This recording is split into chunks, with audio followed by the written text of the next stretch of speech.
I'm Mario Martinez Jr., CEO and founder of Ingresso, and we are the creators of FlyMessage.io, the free personal writing assistant and text expander application.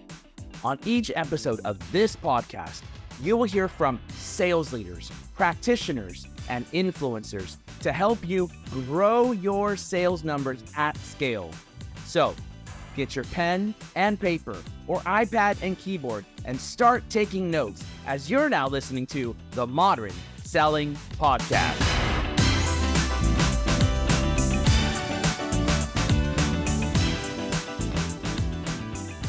Ladies and gentlemen, welcome to this episode of the Modern Selling Podcast. And today I bring you some great, phenomenal insights that we're going to get from my friend, Mr. David Kreiger. He is the president of SalesRoads, and he and I actually might be arm wrestling today. I'm actually looking forward to this conversation. I've been looking forward for a long time because we're going to spend some time talking about appointment setting strategies using the phone, over email as an example, or potentially an omnichannel approach. We'll see what happens in this particular discussion. But David, welcome to the show, my friend. Mario, it's great to be here. Thanks so much for having me on and looking forward to the arm wrestling. I love it. Well, do me a favor.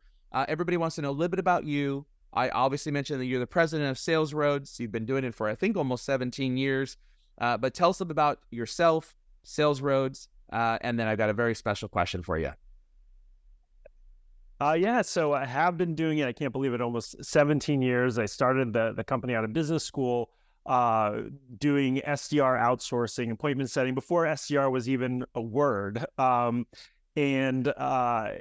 started the original concept was actually to create a distributed workforce, a distributed inside sales team. I had a background in building inside sales teams in a centralized environment. And back in 2007, I started seeing some people do work from home. And this is awesome because at the end of the day, selling is about having great training, great processes, but its core is about the people. And if you can recruit the best salespeople wherever they live, that is something special. And so that was what SalesRoads was built on 17 years ago. Still is today, though obviously remote selling has become more of a buzzword or more ubiquitous than it was. That it served us well.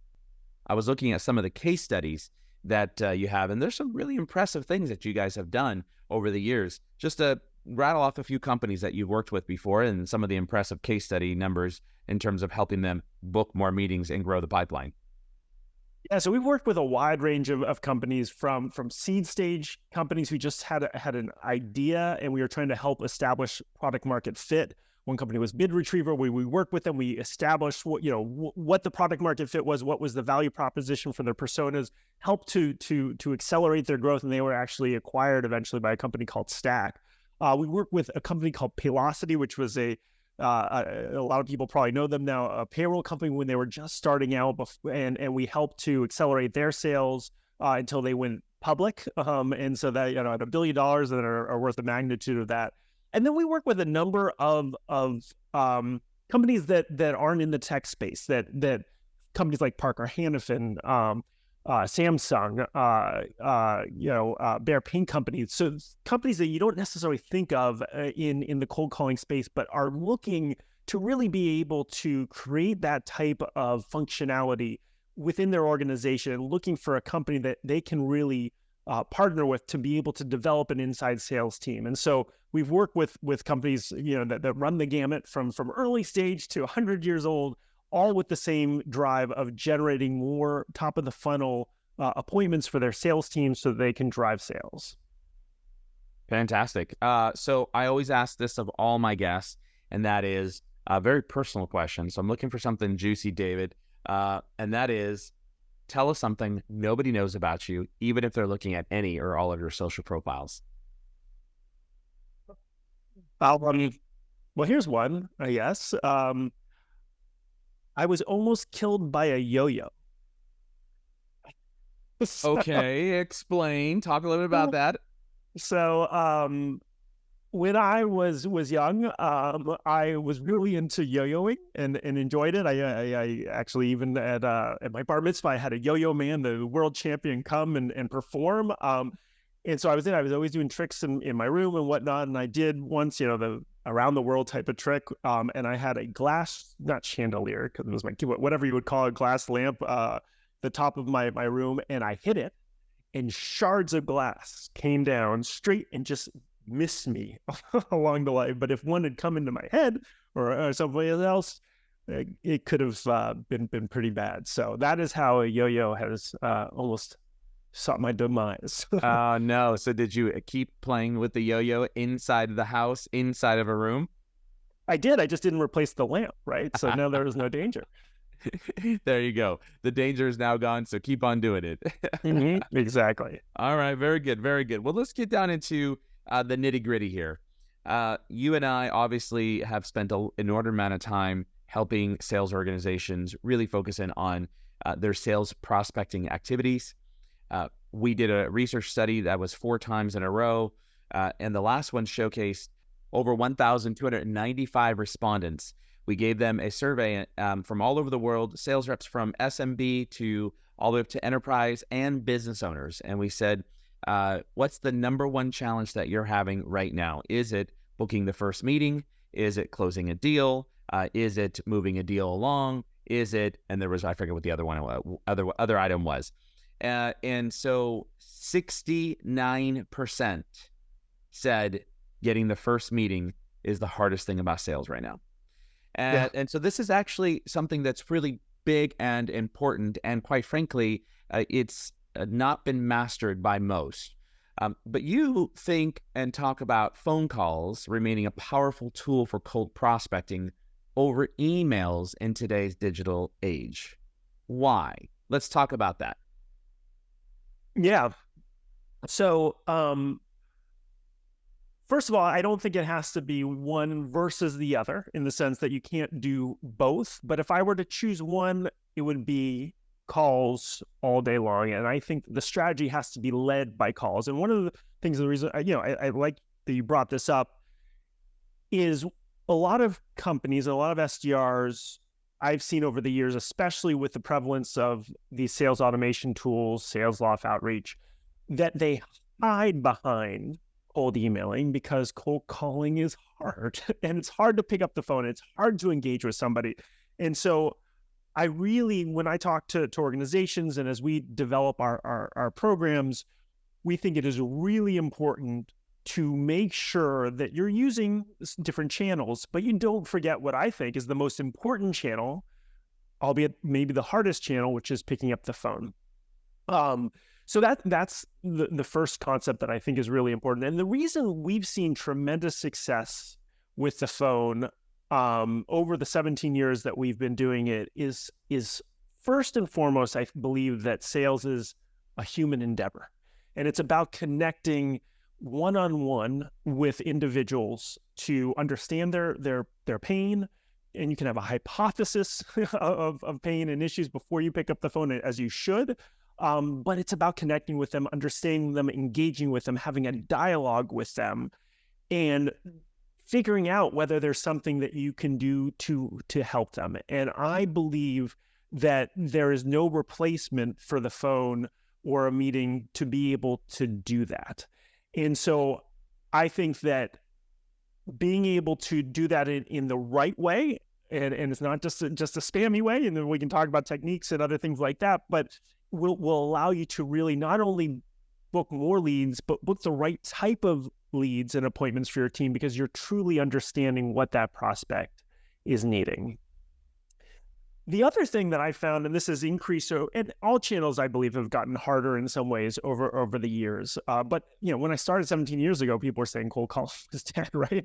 And that was even before SDRs, and really predictable revenue took off and things like that. So there was a renaissance, that's for sure. Over the time that I've been doing this, but especially with the rise of email automation and LinkedIn automation and things like that, there are so many folks who are using and there's great ways to use those channels, but they're using those channels in the wrong way that they've become cluttered and they become really harder and harder to break through. And the only way to break through, people feel like you have to send more emails and send more LinkedIn. And so because it is harder to pick up the phone, I believe that channel is actually less cluttered. Now, it's still not easy to get people to pick up the phone and whatnot, but when it's a less cluttered channel because fewer people are showing up to do it and do it in the right way. So I have some more stuff there, but I'm going to pause since I've mentioned a few things so far. Well, we're in violent agreement that it's not one or the other. It's an omni-channel approach to prospecting. That's 100% for sure. The data shows, however, that to your point, all channels are cluttered and congested. And so it's not just one. In fact, if we look at some of the data sets around emailing and engaging, that's a less than 3% response rate. Phone calls is also a less than 3%, roughly between 1 and 2% response rate. In fact, there's this new setting on my iPhone, which is, and I just found it and I just turned it on. And that is anybody that is an unknown caller or that is a number that is not in my caller ID, it automatically just goes straight to voicemail. I don't even, and then I check my voicemails maybe once every 3 to 4 days, right? Because I'm not the guy who wants to take a phone call from anybody that I don't know. And if you don't leave a voicemail, I'll never answer your call, period. So in that regard, you're right. I agree with you 100%. It's an omni-channel approach, and some people hate email and they prefer the phone. Some people hate reading an email and would prefer a video. Some people enjoy engaging on LinkedIn and some people do not. So to that end, we've got to find that right balance. So I would argue that it is a tool, but you used, I think, a word in our pregame show. We were talking about it being a powerful tool, the phone. Why do you believe it's a powerful tool? Because I don't think it's any more powerful than an email or a LinkedIn message or a video message or a text, because it's not one that's more powerful than the other. It's this whole omni-channel approach. So do you agree with that or do you disagree with that? Well, I think, again, we both agree in an omni-channel approach, and being able to touch people in a few different ways and also allowing them to respond in the way that they feel most comfortable. The reason I think it's a powerful approach, and again, if I think where we either maybe disagree or where you're looking for me to respond, if I were to choose one, I would choose the phone. And the reason I feel like it's more powerful, just going back to a few of the things I said before, but just to enumerate them, is I believe that it is the most human approach where you're able to have a dialogue. As long as you start in the right way and are able to open up things so that you can ask some questions, you can really engage with them, you can build rapport with them in a way that I think is more challenging with email. There are ways to do it, and there, especially when somebody likes to respond by email. And sometimes, with emails, if somebody's not interested or believes that they're not interested or doesn't understand the value, they're just going to delete your email. Whereas with a phone call, you usually, if you set up the call in the right way and engage in the right way and don't seem very, so pushy, you can try to get an understanding as to why they might not be interested or it's not the right fit. And so it gives you a chance to, talk to them about some of the reasons they might not be interested, whereas an email is just a delete, right? And you don't have that option to respond or ask an additional question. And so those are some of the reasons I believe that it is powerful. Again, there's a three-legged stool here, right? And you don't want any of you want all three parts of the stool, but that's why I do believe it is a powerful medium to be able to generate top of the funnel leads. Okay. So let's talk about an appointment setting program. Lots of organizations are looking to build out their appointment setting program to get better results. How should a company structure and strategize to ensure its success? Or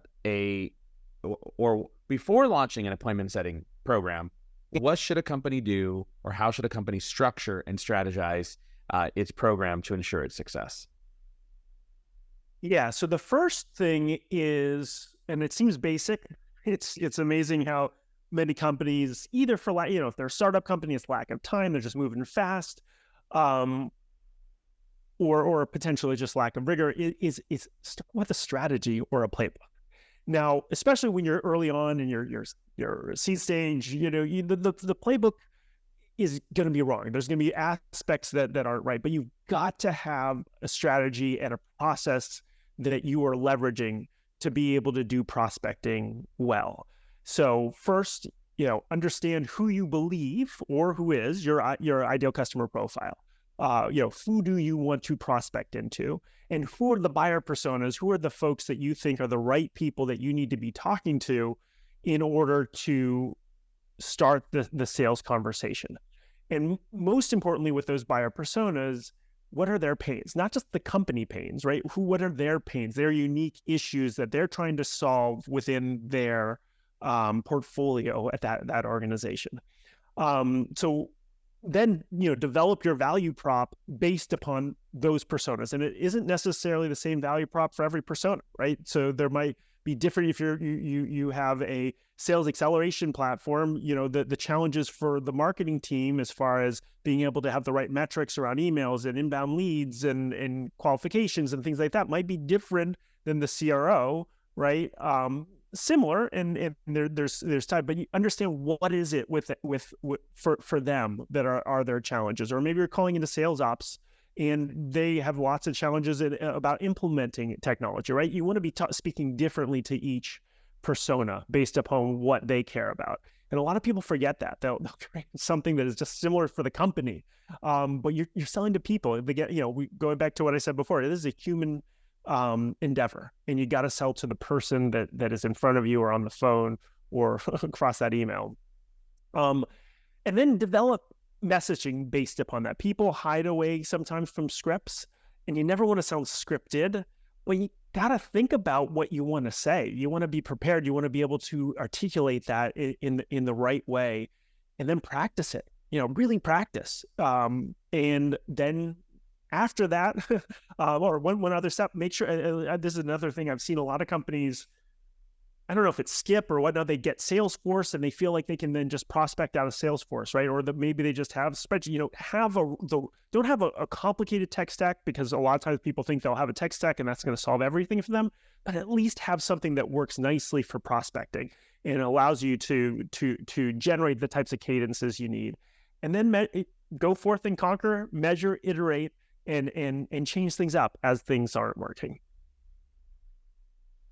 Great advice. I think that a lot of folks forget about this persona targeting and the persona-based messaging and how to go about engaging with that particular buyer based upon their individual needs. And as an example, maybe you sell a product or service that could be purchased at the director level or influenced at the director level than the VP and the CXO. Let's just make a pretend statement.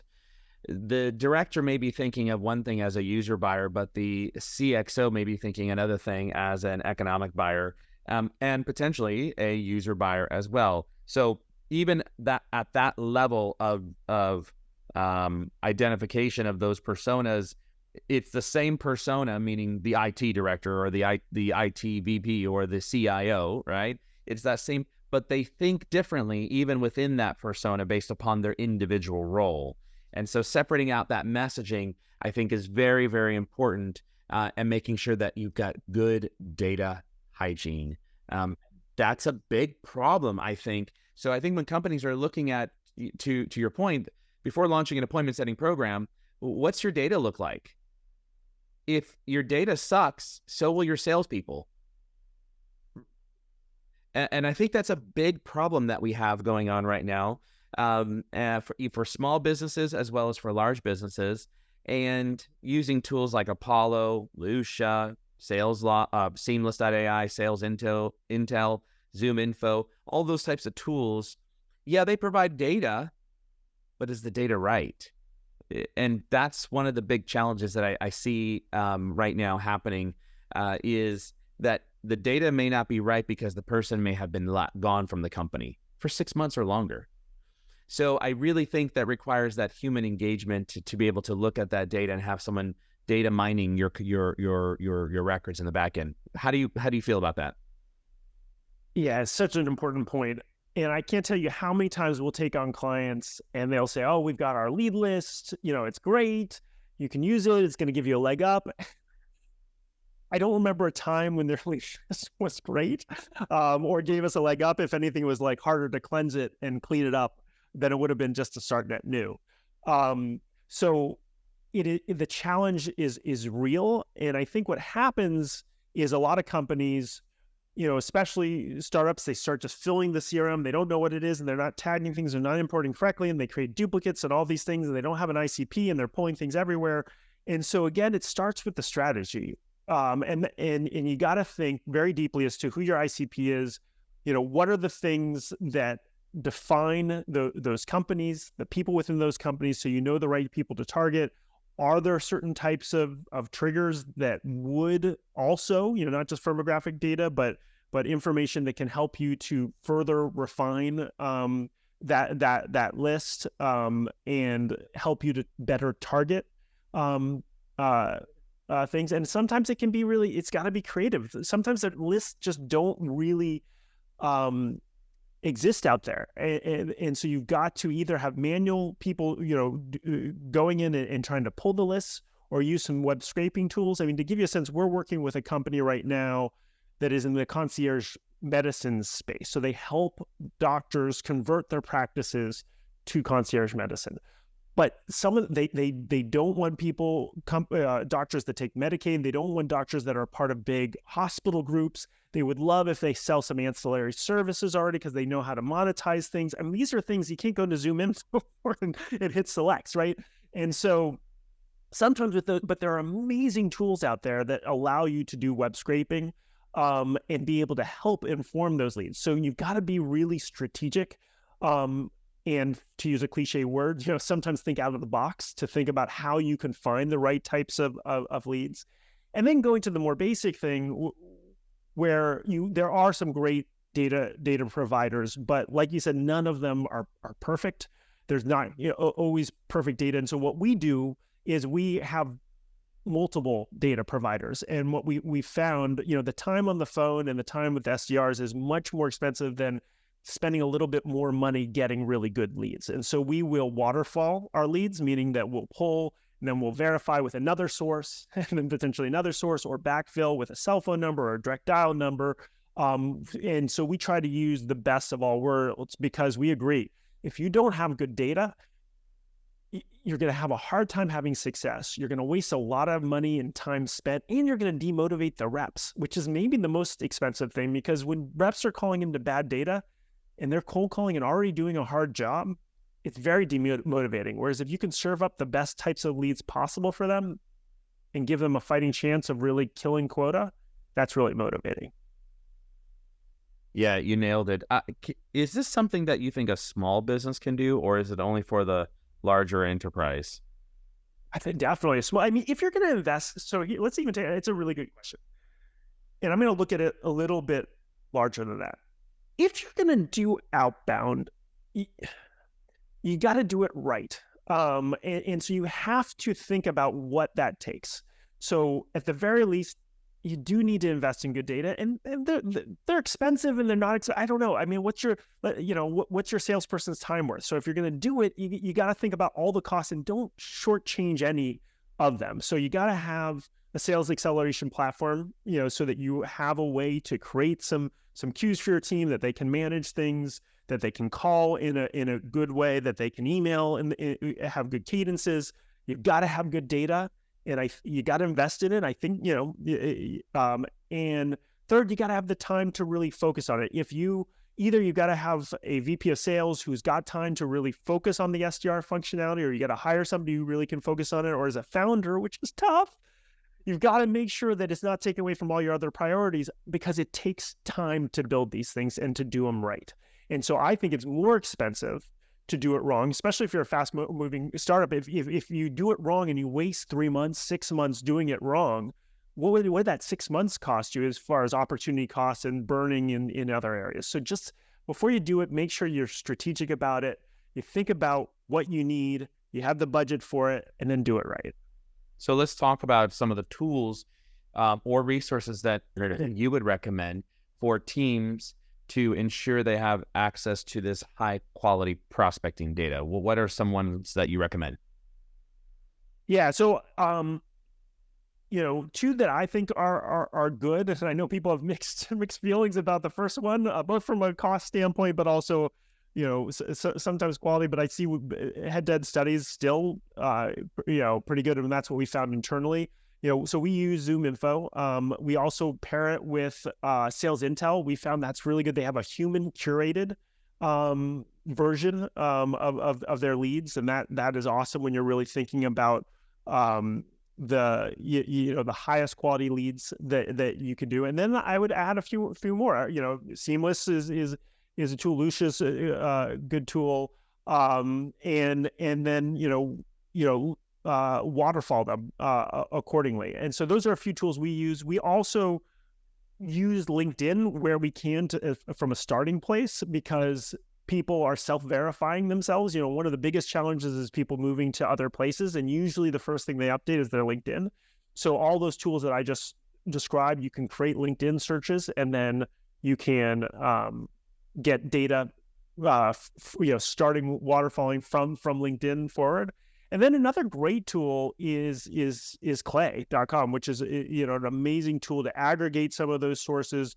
Apollo is one for emailing. I think is good. I haven't found as much success on the phone number side of things, but you can aggregate clay. It can do web scraping. It can LinkedIn scrape, and that's been really powerful as well. Great suggestions. I haven't heard of clay before. All the other ones definitely heard of. One thing I would caution everybody, though, is on the scraping of information. As long as you're scraping it and it's public and you're not automating that process, that's something I'd be careful for, because LinkedIn will find those automations and shut you down. I will add one more, and unfortunately, it's going to be a shameless plug for everyone who's listening in, but flymessage.io. And I know, David, you recently downloaded it. A lot of our sellers are utilizing this for twofold purpose. One, if they don't have a sales cadence tool like an Apollo, an Apollo, a SalesLoft, an Outreach, Mix Maps, those types of things, where they're taking all their sales messaging, putting them into the cloud and organizing them. And then through shortcuts, they're able to deploy out that messaging with a template. Hey, first name, and then they change, the first name in the template. That's a really good one.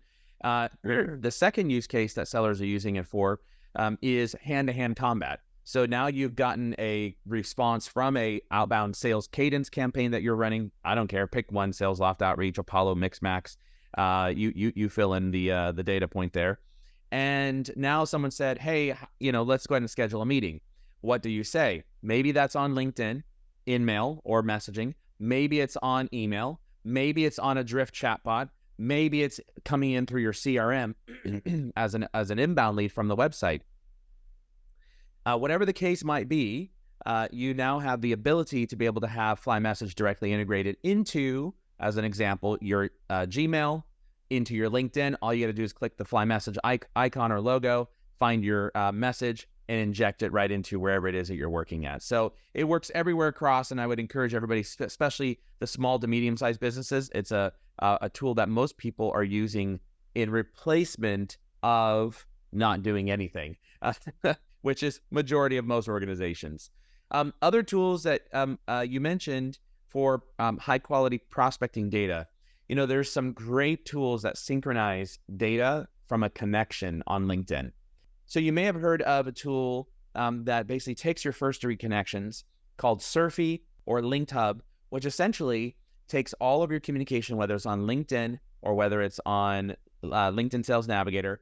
And even if you don't have an enterprise license that integrates directly into Salesforce, as an example, or Microsoft Dynamics, it'll synchronize all of your messaging with that particular user directly as a note or an email back into your CRM, and it'll pull in the data from their contact information on LinkedIn. Downside is if you have an @Gmail, @Yahoo as your email on your LinkedIn profile, you're pulling in that email and using that as a prospecting email, which is not necessarily the best thing. So those tools work phenomenally well as well from a prospecting standpoint. Yeah, that's interesting. I haven't heard of them. I will check it out. And yeah, and FlyMessage has been awesome for LinkedIn. I try to reach out to a lot of the folks who, I don't handle sales directly at SalesRoads, but I try to get involved and just, because we're a very involved company, and reach out to some of the folks who are going through the process, see if I can help. And I try to customize those things, but there's still a framework, right, for each of those. And to be able to like have that framework and just click into it and go through the folks, that I want to reach out to has been awesome. I love it. Thank you for that plug as well there. So speaking of a framework and talking about personalization, let's talk about the importance or the role that personalization plays in terms of appointment setting, and how can SDRs tailor their approach for different prospects? Yeah, and so here's where I come down on this is I think that you want to be careful of overly customizing for each prospect during a cold calling campaign, but be personalized in your messaging. Be relevant in your messaging, just like we talked about with the buyer personas and understanding each of those folks' pain and being able to engage with them from a persona level. You've got to really customize your messaging and your approach to those individuals. What I would be careful with, and this is, and this is when you've got a large TAM and you don't have a few high value clients or prospects you're going after, but is that if you have a large TAM and you're going after a large number of folks, it is more effective to be personal in that way than customize every single message, because at the end of the day, sales is also a numbers game. And what I've seen a lot of SDRs do is they spend a lot of time researching. They spend a lot of time trying to find something that is a nugget. A lot of times they end up coming with that, prospect to Mario and say, I love, go Bears. I'm glad that you went to UCal, and it's generic, right? And so they spend a lot of time and it falls short. And so a few things. One, I believe that if you can be personal and be able to reach out to more people because you're not researching every single one, that's more effective. But if you have a smaller TAM, if you are going to customize and you're going to do research, do it right. Come up with an insight. Come up with, look at their LinkedIn and understand some of the real challenges they have. If you just fall back on what college they went to or what city they live in, it's you should have just spent more time, calling three to five other people.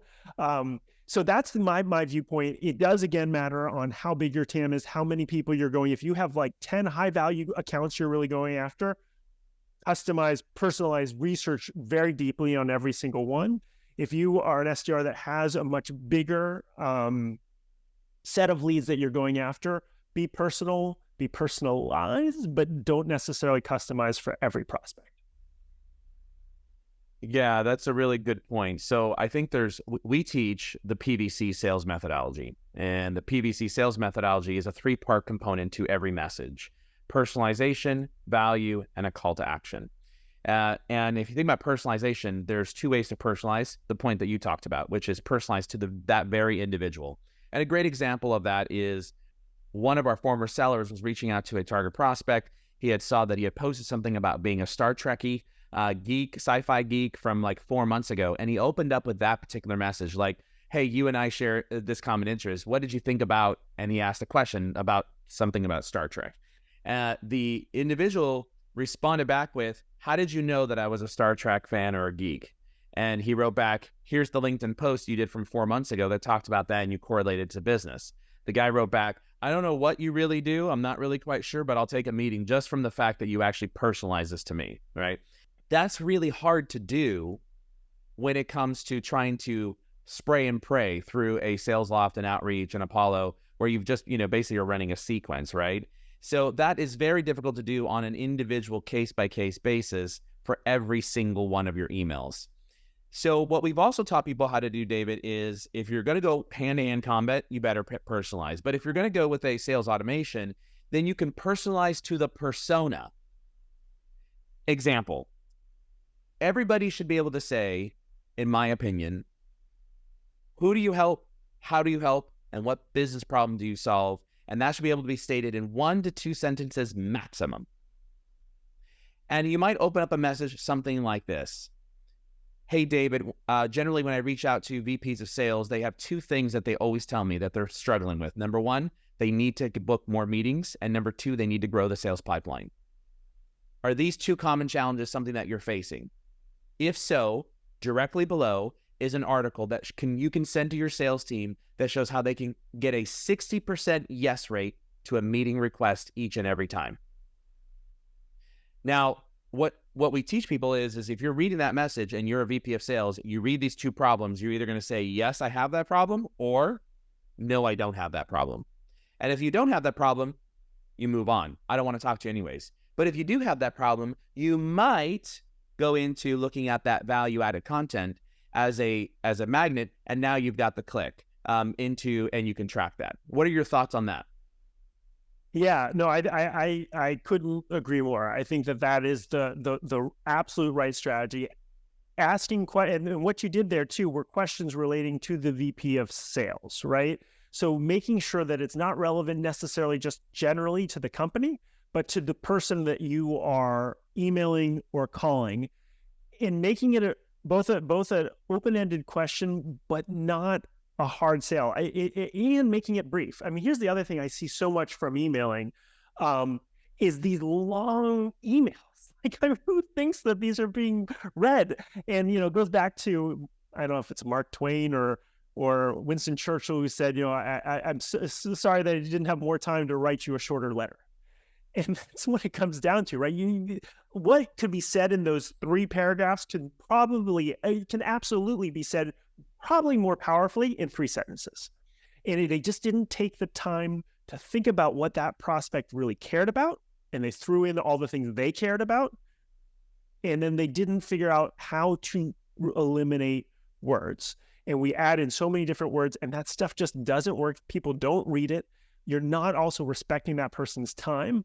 And so I couldn't agree more. If you can ask a few probing questions, potentially even just one, and then you can put the link below, or you can ask them, and a lot of times we'll get a reply. If this is something that is of interest, to you, I'm happy to send something over, and then you get a little bit of an engagement and a dialogue back and forth too.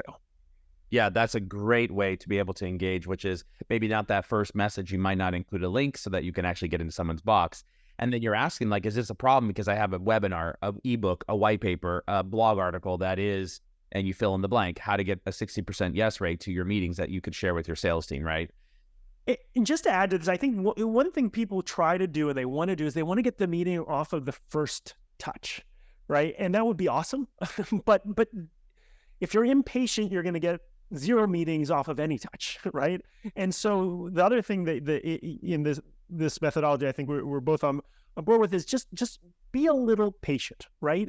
I hate how people put a Calendly link. That's the worst in the first one, right? In the first, like how, you haven't established anything, no trust, whatever. Just be a little patient, take a little time, be short, ask a question, follow up, and then you'll get there if both they have some pain that you can help with, right? And second, if you weren't just forcing yourself on them and adding value along the way.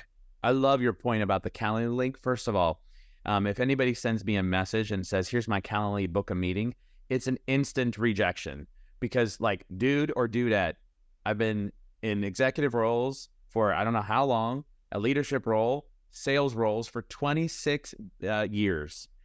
And I come from the old school, right? It's the 45 and older, old school. You better work for that meeting, right? So you got to do something for that meeting. And I'm a sales guy at heart, and I feel that way. So no, we actually tell people on the C part for the PVC, the CTA, you could ask the question just like you suggested, and you wait to create engagement.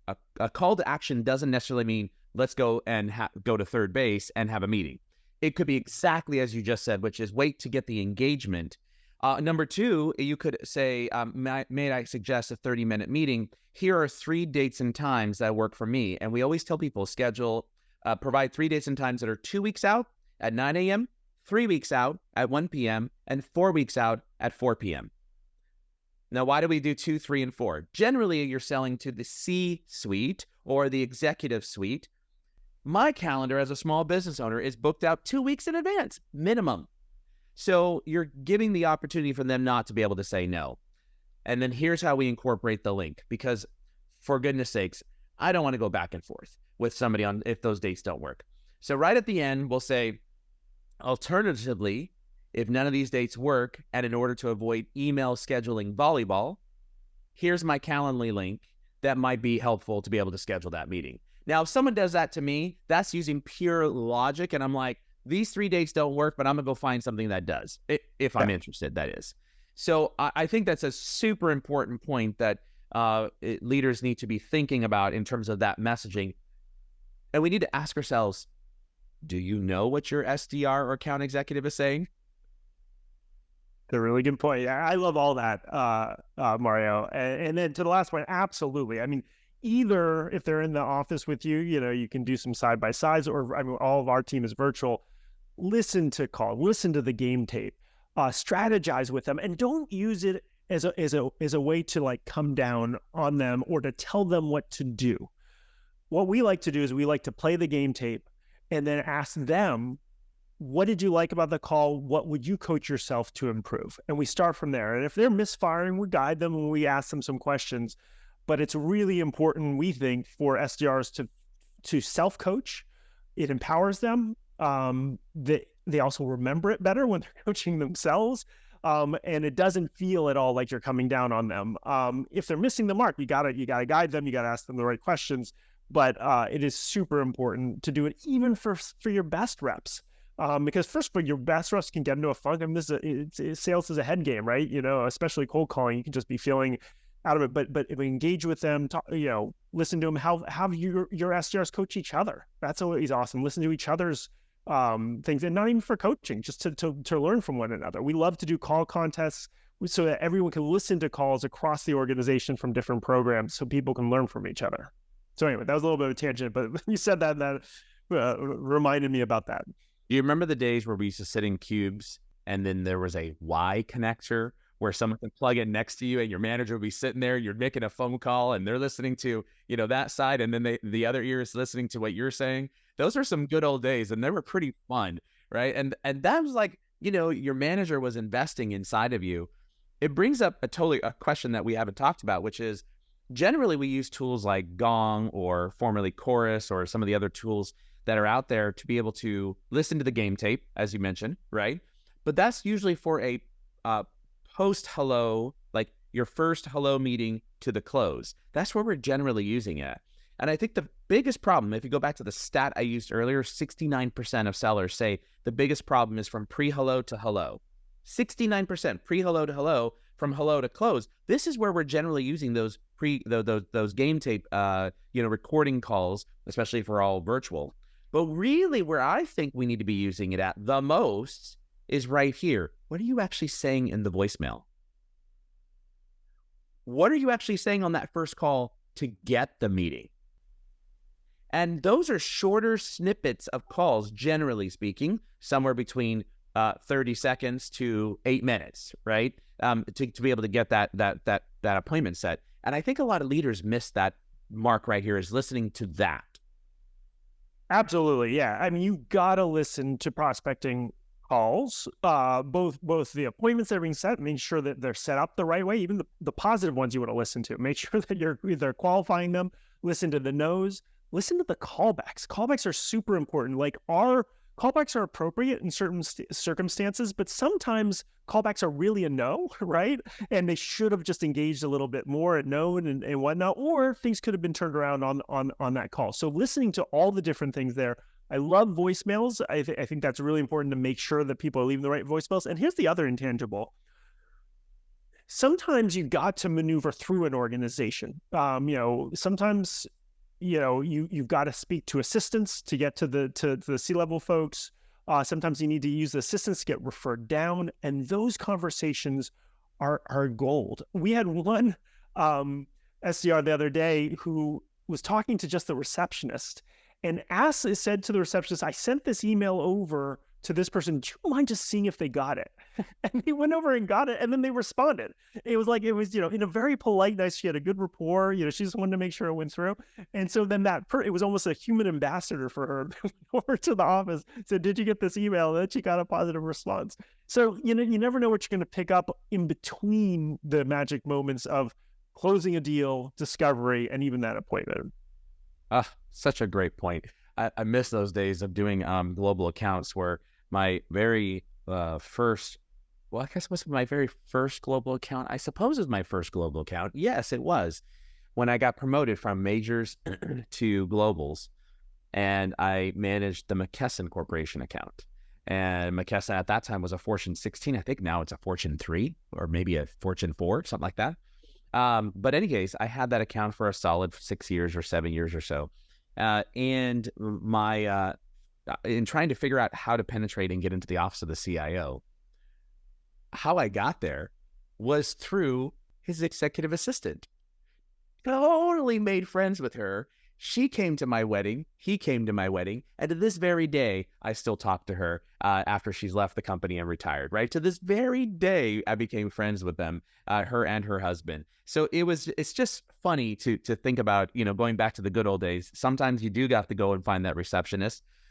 It's getting harder, however, because we're so virtual. Many companies, including my own, we have a virtual phone number, but I don't think you can talk to a live human, honestly. First off, we're too small. I don't want to talk to you. Send me an email. That's what I say. But unless you truly, truly, truly are a sales prospect, most likely you're going to come in on LinkedIn as a direct result. But many companies don't even have those receptionists, and that becomes very hard. So our job, I think, David, the hardest job right now in sales, hands down, don't give me any garbage about the CXO and what they think about every VP, the director, all the people they have. Nope. The hardest job is the prospector. Hardest job, hands down. I agree. That's why we've been in business for 17 years and I have all this gray hair. So. No doubt. You and I are I tell people my receding hair, my hairline used to start here. Yeah. And it used to be all black, but look at it now. Me too. There you go. That having been said, hey, we're coming up to time here. Let's talk about real quickly any emerging trends that you see in sales development and employment setting professionals, BDRs, SDRs. Even we oftentimes think of SDR and BDRs, but there are many organizations that have AEs that are full sales cycle, right? Open to close, cradle to grave. So any emerging trends that you can think of for appointment setting professionals, and how do you recommend staying updated on these trends? Yeah, so I think there's a few trends. One, I think a lot of companies are experimenting with full cycle AEs doing prospecting. Personally, maybe I'm biased on that. I think it's tough. I get it. Listen, especially for tech startups, the funding environment is tough. They've got to find ways to cut costs. But I think they are both in some ways two different skill sets, and it is just I think a lot of companies are asking AEs to do this without cutting out other responsibilities or lowering their quota or things like that. And it's really hard to do great discovery, nurture things through your pipeline, multi-thread, and talk to all the different folks that you need to talk to try to get buy-in, while at the same time prospecting, which does take a lot of time. So I think that's a trend personally. And again, I might be biased. I think we'll see it as the environment becomes a little bit easier to maneuver, to go back a little bit, just because I think it's a very tall ask for AEs to have to do both. But that is one trend that I think we're seeing. And then obviously, the whole trend with AI. And I think, my personal take, and that's a whole other podcast, right, on this, is that I think that there's obviously amazing things with AI. And I think, we use it to try to, iterate messaging, brainstorm around things. But I think that there's a lot of risk in thinking that it is the silver bullet, that you put AI into your tech stack, you press a button and leads fall out of the sky or sales fall out of the sky. And so I think people should all be experimenting with AI, leveraging it for different use cases, but be careful of the mindset that it's just going to replace everything and it's going to be this golden goose that is going to allow you to just, kill your quota, because I think in some ways it will become detrimental. There's a lot of things it does wrong. There's a lot of messaging. It just doesn't fly. Leverage it, but curate it, and just be careful, at least in the short term, as it's trying to get its sea legs here. Love it. David, if someone wants to connect with you and reach out to you, what's the best way? Is it LinkedIn, email, Twitter, or X? I don't know what it's called now. All me, right? All the best way. LinkedIn, I'm very active on LinkedIn. So if you just, search for me, David Kreiger, if you have any questions about this or just, what we're talking about or prospecting, I'm very responsive. So that's the best place to reach me. Or you can go to salesroads.com. You can, find us on our website as well. Fantastic. Well, I got one last question for you, and that is your all-time favorite movie. What is it? That is easy. That's Shawshank Redemption. And we've had that one before as well. That's a favorite for many, many, many folks as well. Well, listen, everyone. Hey, thank you so much for listening, and don't turn that dial just quite yet. Listen to this message right now. Thanks for listening to the Modern Selling Podcast. Please do me a huge favor and give the Modern Selling Podcast a 5-star rating and review on iTunes. Oh, and don't forget, if you'd like to save 20 hours or more in a month and increase your productivity, go right now and download Fly Message, that's flymsg.io, for free. It's your free text expander and personal writing assistant. Hey, thanks for listening in, and until the next episode, good selling.